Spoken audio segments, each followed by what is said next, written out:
On your channel, I know that you got some stuff that's like an hour long, some stuff that's like 20 minutes, and then all the way down to a minute to 2 minutes. Is that because you're dabbling, or is it because like there's specific types of content for specific lengths, or what are your thoughts on the length of video? Yeah, so the length of video is something that I'm always surprised about. So for the longest time, most of our episodes were about 20 to 30 minutes long. And that's like season 1 and 2 of the channel. And they perform pretty well, most of them, not all of them. And then over the years, I think in the past year, what we were looking at is a very particular metric, and that was audience retention. So audience retention is how long somebody's going to watch your video. And what we heard, based off of the experts in the field, is like, that's the number one data point that YouTube is using to determine if your content is good or not. So if you have high retention, meaning above 50%, if most people watch over 50% of your video, that means your channel as a whole is gonna get pushed out more, because it's saying, you know what, most people like this stuff, let's keep promoting this content. We've been talking with somebody that actually works at YouTube, and he's like, you know what, that's just one of the many, many, many, many data points that we consider when we're pushing out content. So that was one thing that we just reacted to, but I saw pretty good leaps in our numbers. When we started making very short form content to react to getting a higher audience retention, what we focused on is trying to make content that just quickly answers a very particular question. Right. So we would take our long form content and chop it down into micro content and just pose a question or title it, and that the content would actually answer that pretty clearly and pretty straightforward, because Chris, who's the face of the channel, he's very direct and he's very clear with his explanations when he talks.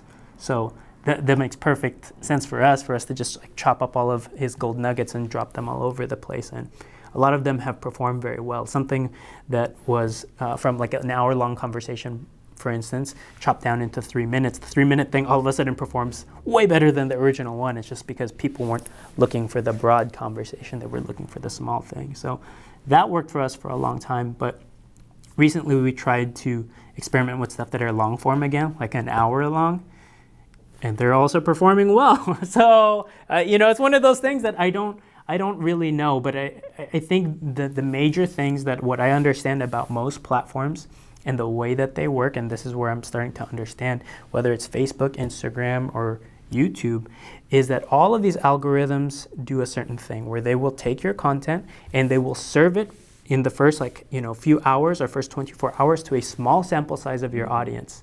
So for instance, like Instagram, if I put out a post, it will send it to about 10% of my audience. And from there, it will determine, based off of the engagement, how long people stay on that image or video, or how much they like or comment or whatever on there. Then it will determine if it's going to move it up to the next, like the 20% of my audience, and more and more and more. So all of the platforms pretty much work this way, because they don't want to put junk in somebody's feed. Right. They're trying to customize everybody's feed, everybody's individual experience, so it's amazing for them. So they spend a lot of time on the platform. So it's in their best interest to constantly optimize what goes into somebody's feed. So if you know that, then you have to think about ways that how you can game that algorithm, right? Let's just assume everybody's content is good. Well, how do I maximize this and get it out there?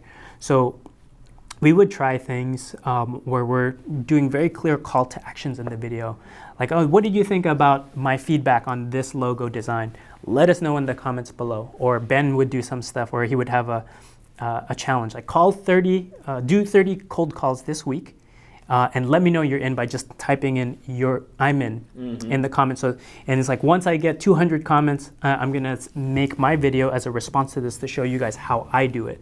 So he'll game the system like that just to spike the engagement early on, to see how, to help move that video forward. And that particular video did very well for us on the channel. The thing is, I know all these algorithms are constantly changing, and they get smart to those things.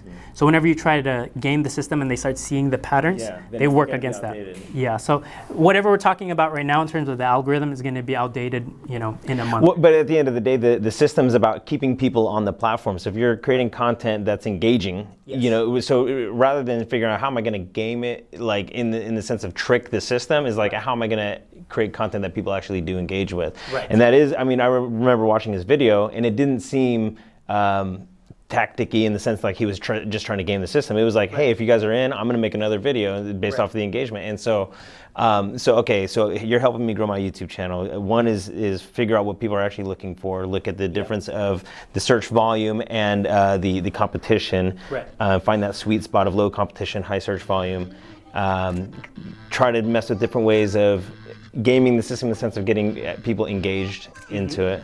What else can I do?